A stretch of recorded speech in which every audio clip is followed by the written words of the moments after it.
Ya estamos en la segunda hora, es realmente extraordinario este espacio, cómo va pasándose el tiempo y lo vamos aprovechando con distintas cuestiones y eso es realmente muy, pero muy halagador. Por eso ya tenemos que darle la bienvenida a la Asociación Cultural Belgraniana, que a través de su presidente, a través del profesor Germán López, va a tener seguramente hoy algo muy, pero muy importante para demostrarnos, para graficarnos, para hacernos pensar y relacionándose, claro, con el 12 de octubre, que ya lo tenemos muy cerquita, ¿eh? En esta semana se nos va a dar esa fecha, el jueves más precisamente. Profesor, bienvenido una vez más, buenas tardes, ¿qué tal? Buenas tardes, Mario, un placer estar nuevamente en tu programa. Bueno, es una alegría también para mí y bueno, el agradecimiento por supuesto enorme a ustedes, a la Asociación Cultural, a don Alberto de Distribuidora Forma también por estar presente, por confiar su empresa en nosotros. Y bueno, realmente estamos a pocos días de un nuevo 12 de octubre, profe, ¿no?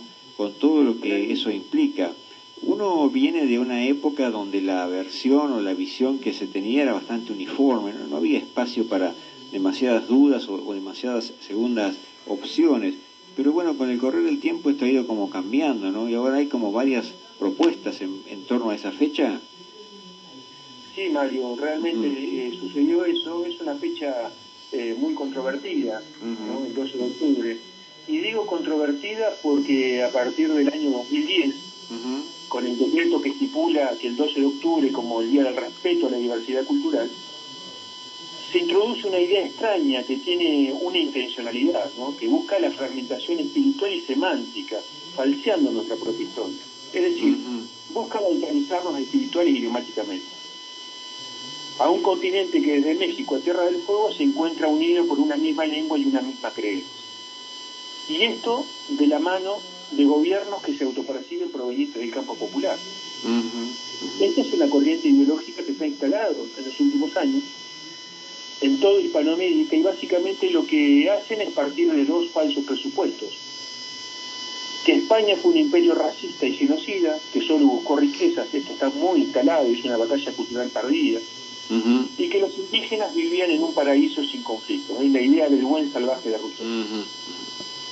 Todo esto forma parte de una construcción ideológica muy antigua, que cada tanto resurge con fuerza, que se denominó la leyenda negra.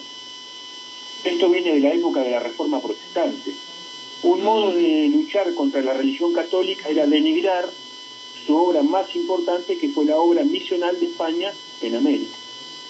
Entonces, desmontar la leyenda negra es un trabajo enorme, porque es la primera fake news de la historia, como dice el profesor Marcelo Guglio, quien es el que se tomó este trabajo de hacerlo, de desmontar esta leyenda en 3 libros muy bien documentados, que recomiendo leer.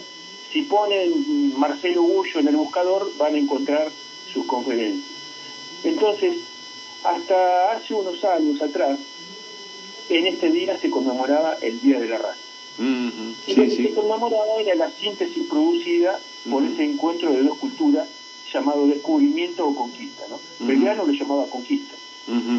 Donde se produjo una nueva cultura, una cultura de síntesis. Surge así el criollismo a través del mestizaje, ¿no? Y lo que se le critica a la denominación Día de la Raza es justamente el concepto raza, que es un concepto peyorativo si se lo toma desde el punto de vista biologicista. Es decir, esto lo podemos ver en todos los pueblos conquistados por los anglosajones protestantes. Ellos no mezclaron su sangre con las poblaciones originarias. Por ejemplo, la colonización británica de América del Norte y la llamada conquista del oeste se realizó bajo la premisa: el mejor indio es el indio muerto. Esto no sucedió en América Española. Es decir, no sucedió durante el periodo indiano. No estamos diciendo que los pueblos originarios no sufrieron genocidio. Estamos diciendo que no hubo genocidio durante el periodo colonial. Lo hubo después de la independencia, durante el periodo de conformación de las repúblicas. En otra oportunidad podemos ampliar sobre esto, porque en un solo programa no alcanza, pero si no, no se explica por qué mayormente los indígenas luchaban a favor de los realistas. Y eso tiene que tener una explicación.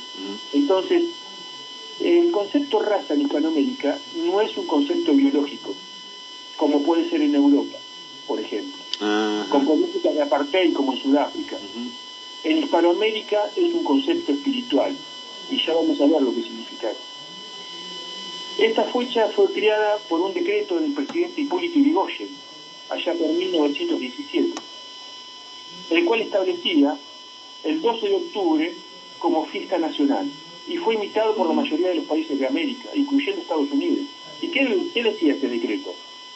Decía que el descubrimiento de América es el acontecimiento más trascendental que haya realizado la humanidad a través de los tiempos, que se debió al genio hispano intensificado con la visión suprema de Colón, esto es Yrigoyen, y que la España descubridora y conquistadora volcó sobre el continente enigmático el magnífico valor de sus guerreros, la fe de sus sacerdotes y el preceptismo de sus sabios. Este es el decreto de Yrigoyen. Esto provenía de un gobierno de raigambre popular. Nadie puede negar que el gobierno de Yrigoyen es un gobierno popular.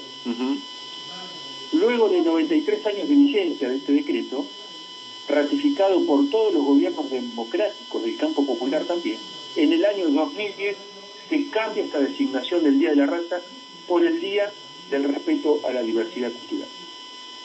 Este decreto decía que la división de la humanidad en razas no poseía validez alguna y solo conservaba una idea sociocultural y política errónea y peyorativa. Nosotros coincidimos con esto. Si no fuese que el concepto raza en Hispanoamérica no tiene una connotación biologicista como en Europa, tal cual este decreto pretende ver, sino que es una connotación profundamente cultural y sobre todo espiritual. Pero además, este decreto trajo la negación de una parte de nuestra identidad, que es la hispanidad, porque la diversidad cultural también conserva una idea errónea y peyorativa de lo que significó España en nuestro continente. Invierte los términos del decreto de Yrigoyen, rescatando la cultura indígena y negando la cultura hispana. España, a partir de ese momento, va a ser un imperio genocida, oscurantista, atrasado, que se encontraba en la Edad Media, bárbaro. Utilizan la fórmula civilización y barbarie, una falsa dicotomía que ha hecho tanto daño en nuestro país, la utiliza pero al revés. La barbarie ahora es todo lo que proviene de España. Muy similar a lo que decía Sarmiento, lo que decía Alberti en su juventud. Y esto no es de extrañar, estas ideas surgen de las usinas del pensamiento anglosajón. Como no nos atrevemos a criticar al imperio que nos subyuga en la actualidad, como lo es el imperio británico, utilizan estas categorías críticas para pelearnos con un imperio que ya no existe. Y así demostrar el espíritu crítico que tienen nuestros intelectuales del campo popular, que no son intelectuales ni son populares. Porque hacen como el telo, ponen los huevos en un lugar y pegan el guiso en el otro. Se pelean con los españoles de hace 500 años para no confrontar con los ingleses que los tenemos dentro del sistema educativo y dentro de nuestro territorio. Después, si tenemos 5 minutos, podemos detenernos en esto. No hay drama. Con lo que hace López Obrador en México. Le pide a España que pida perdón por lo que sucedió hace 500 años y nada les dice a los norteamericanos que se quedaron con la mitad del territorio de México. Y encima los humilla levantándole un muro. Eso es de una hipocresía absoluta, y de nacional y popular no tiene nada. Entonces, ¿qué es lo que dice el verdadero campo nacional y popular en todo su espectro ideológico sobre este tema? Y acá vamos a citar a algunos políticos y algunos intelectuales. El primero de ellos es Perón. Perón, en la Academia Argentina de Letras, en 1948, en un apartado de su discurso que se denominó La raza, superación de nuestro destino, dice: para nosotros la raza no es un concepto biológico, para nosotros es algo puramente espiritual. Constituye una suma de imponderables que hace que nosotros seamos lo que somos y nos impulsa a ser lo que debemos ser, por nuestro origen y nuestro destino. Ella es la que nos aparta de caer en el remedio de otras comunidades cuyas esencias son extrañas a las nuestras, pero a la que con cristiana caridad aspiramos a comprender y respetamos. Para nosotros, dice Perón, la raza constituye nuestro sello personal, indefinible e inconfundible. Pero además continúa en otro apartado de ese mismo discurso, que se llama América, empresa de héroes, mirá el nombre que le puso. Qué bárbaro, ¿no? Dice: como no podía ocurrir de otra manera, su empresa fue desprestigiada por sus enemigos y su epopeya objeto de escarnio, pasto de la intriga y blanco de la calumnia, juzgándose con criterio de mercaderes lo que había sido una empresa de héroes. Todas las armas fueron probadas, se recurrió a la mentira, se tergiversó cuanto se había hecho, se tejió en torno suyo una leyenda plagada de infundios y se la propaló a los cuatro vientos. Y todo con un propósito avieso, porque la difusión de la leyenda negra que ha pulverizado la crítica histórica seria y desapasionada interesaba doblemente a los aprovechados detractores. Por una parte, le servía para echar un baldón a la cultura heredada por la comunidad de los pueblos hermanos que constituimos Hispanoamérica. Y por la otra, procuraba fomentar así en nosotros una inferioridad espiritual propicia a sus fines imperialistas. Esto dice el general Perón. Pero además, tenemos a Eva Perón. Eva Perón dice, esa raza inmortal, descubridora y conquistadora, encontró en ese mundo nuevo el teatro ideal para el ejercicio de su virtud. Dictó leyes de humanidad y fraternidad 200 años antes que los enciclopedistas osaron mencionar los derechos del hombre. Ella se está refiriendo acá al origen de los derechos humanos en la Escuela de Salamanca. Proclamó la igualdad ante el Creador de todas las criaturas y abonó con la sangre y con el alma de su pueblo los surcos del porvenir. De esas cementeras nacieron las naciones que glorifican hoy el tronco común del que proceden y del que están orgullosas, porque América es la eternidad de España en el mundo de la civilización. Y sigue, la leyenda negra dice, con la que la Reforma se ingenió en denigrar la empresa más grande y más noble que conocen los siglos, como fueron el descubrimiento y la conquista, y esta es una frase, dice, solo tuvo validez en el mercado de los tontos o de los interesados. A nadie engañó que no quisiera ser engañado. Y me parece, Mario, que acá hay varios interesados que no tienen nada de tontos, y habría que preguntarse a qué interés responden las editoriales que hacen un gran negocio en difundir estas mentiras a designio, publicaciones, conferencias, viajes, becas, que llenan currículum de pseudos intelectuales para ir en contra de los intereses de una nación. Pero además, Arturo Illia, el presidente Arturo Illia reafirmó plenamente en toda su extensión los presupuestos del decreto de Irigoyen, no le cambió una coma. Pero también lo tenemos a Augusto César Sandino, que en un inicio fuera profundamente antihispanista. Y le preguntan en una entrevista a Sandino, ¿qué le parece España?, le preguntan. Y dice, en cuanto a la colonización, mire usted, yo veía antes, hace tiempo, con protesta la obra colonizadora de España. Pero hoy la veo con profunda admiración. España nos dio su lengua, su civilización y su sangre. Nosotros, más bien, nos consideramos como españoles indios de América. Y le pregunta, ¿y cree usted en la influencia moral de España en la futura América? Y Sandino dice, indudablemente, su obra no ha terminado, perdurará. Y esto lo dice Augusto Sandino. Claro, un revolucionario nicaragüense, ¿no? Si no me equivoco.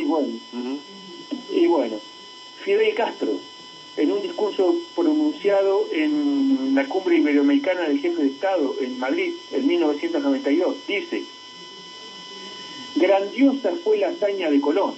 Fidel Castro está diciendo, grandiosa fue la hazaña de Colón. E intrépidos los que fueron capaces de conquistar y colonizar decenas de millones de kilómetros cuadrados de territorio poblado en el hemisferio occidental. Pero también sin precedentes en la historia fueron los ejemplos de resistencia heroica como los de Tenochtitlán, capital de los aztecas. E insuperable la hazaña de los hombres que, con Bolívar a la vanguardia, fueron capaces de liberar después todo un continente. Y en otra oportunidad dice, queremos seguir siendo esta maravillosa mezcla de españoles, de indios y de africanos. La evangelización, dice, es la que nos dio la historia, es la que nos dio Santiago, se refiere al apóstol Santiago, hace 2000 años. Bueno, pero si no alcanza con esto, también lo tenemos a Trotsky. León Trotsky, exiliado en México, fue alojado en la casa de Frida Kahlo y Diego de Rivera, ¿no? Inmediatamente es visitado, imagínate, por todos los trotskistas latinoamericanos, y entre ellos hay un sindicalista argentino que se llamaba Mateo Poza, del gremio de la madera. Y el profesor Marcelo Bullo dice: grande fue la sorpresa de Poza cuando Trotsky le dio a entender que, antes de que la revolución socialista, era necesario realizar la revolución nacional. Es decir, unirse, construir una gran nación. Ya que todos los países que se extendían desde Río Grande hasta Tierra del Fuego, unidos por la misma lengua, constituían una nación inconclusa. Trotsky se había dado cuenta de que todas tenían un pasado común, conformado antes de la independencia, y que constituían una sola unidad política y económica. Trotsky le propuso a Mateo Poza la creación de los Estados Unidos soviéticos de Sudamérica y Centroamérica. Y Trotsky había leído la historia de Hispanoamérica acompañada de Frida Kahlo, que le había enseñado el español. E inmediatamente se dio cuenta de la importancia geopolítica de tener la misma religión y de la misma lengua. Que es lo que quieren destruir los globalistas de hoy. Porque la confrontación de hoy no es izquierdas y derechas, sino que el nuevo orden mundial que se está conformando establece la confrontación globalismo versus Estado-Nación. Los globalistas buscan destruir los Estados-Nación. ¿Desde dónde? Desde sus raíces, desde su origen. En nuestro caso es el idioma y la religión. Nuestra religión fundante, que es el catolicismo, y nuestro idioma, que es el castellano. Y eso es lo que buscan destruir estos revolucionarios de gabinete, difundiendo estas ideas pro-británicas. Así que, si te parece, Mario, interrumpimos acá. Sí, pero está... muy largo. Para seguir el día jueves 12 de octubre y redondear esas ideas cómo no, y complementarlas con otros intelectuales y con otros políticos revolucionarios, tomando siempre como criterio las ideas de los políticos intelectuales del campo popular. ¿Por qué? Porque cuando uno defiende estas ideas, inmediatamente lo catalogan de ser de derecha, reaccionario, conservador, etcétera, etcétera. Por eso mencionamos a Perón, a Eva Perón, a Fidel Castro, a Sandino, que defendían la hispanidad. ¿Por qué? Porque se dieron cuenta de la ventaja que significa para una revolución tener el continente unido por la misma lengua y por las mismas creencias. No creo que los progresistas de hoy sean tan revolucionarios como estos. Entonces, estamos en contra de esto, porque la intencionalidad, consciente o inconscientemente, es seguir balcanizando a Hispanoamérica. No les alcanzó con dividirnos en 20 y pico de republiquetas, sino que buscan seguir fragmentando, no se llenan nunca. Esas ideas a nosotros no nos sirven. En un escenario de fragmentación como el actual, no nos sirve todo lo que cohesiona. Lo que divide y degrega no nos sirve. Exactamente. Vos sabés que una de las primordiales críticas que por ahí se han esbozado, ¿no? Tienen que ver con la gente que vino con Colón.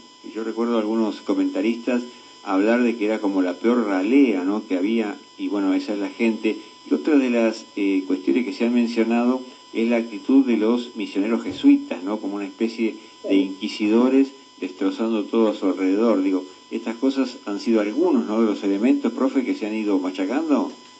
Claro, eso forma parte de toda esta historia. Lo que hay que hacer es demostrarla una por una.